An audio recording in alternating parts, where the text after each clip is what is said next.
బాబాయ్స్ ఎలా ఉన్నారు? మెయిన్గా అయితే నేను షార్ట్సే చేయడానికి కారణం ఏంటంటే వీడియో అంటే ఎక్కువసేపు స్పెండ్ చేయాలి. అదే ఒక్కొక్క ఐటమ్ చేస్తే మీరు దాని గురించి షార్ట్స్లో చాలా ఈజీగా చూస్తారనమాట. సో ఇప్పుడు వచ్చేసి అసలు నెలవారీగా ఖర్చు ఎంత అవుతుంది ఒకవేళ బయట తిరిగితే. ఫస్ట్ వచ్చి జాబ్స్ ఎత్తుక్కోవడానికి, మీరు కొత్తలో వచ్చినప్పుడు జాబ్ ఎత్తుక్కోవడానికి అయితే మీకు ఫస్ట్ వచ్చేసి రూమ్ రెంట్కి వచ్చేసి అంటే బెడ్ స్పేస్కి 700 అవుతుంది. తర్వాత ఇందాక చెప్పినట్టు వండుకోవడానికి అయితే 250 దిరమ్స్ అవుతుంది. అదేవిధంగా ఇంటర్వ్యూస్కి వెళ్ళి వస్తారు కాబట్టి వాటికి ఒక 100 దిరమ్స్ అవుతాయి. మొత్తం 1100 అవుతాయి అన్నమాట. అది రూమ్లో వండుకొని తింటే. అదే బయట కొనుక్కొని తింటే ఇంకొక 300 ఎక్స్ట్రా వేసుకోవాలి.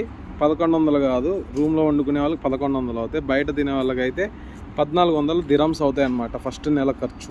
సో ఒక దిరమ్ అయితే 25 రూపాయలు ఉందన్నమాట ఇప్పుడు. సో నేను చెప్పిన ప్రకారంగా 1100 అయితే ఎంత అవుతాయి క్యాలిక్యులేట్ చేసి నాకు కామెంట్లో చేయండి. మళ్ళీ అదే 1400 దిరమ్స్ అయితే ఎంత ఖర్చు అవుతాయి అది కామెంట్లో చేయండి. ఇది కొత్తగా వచ్చే వాళ్ళ కోసం అన్నమాట, ఇక్కడ జాబ్ ఎవరైతే ఎత్తుక్కుంటున్నారో. ఈ విధంగా మీకు ఈ ఇన్ఫర్మేషన్ అయితే ఇవ్వడం జరుగుతుంది. థ్యాంక్ యూ సో మచ్ బాబాయ్స్. మళ్ళీ కొత్త విషయంతో మీ ముందుకు వచ్చేస్తా. It's signing off. Babai in Dubai. Like, share and subscribe. Bye bye bye.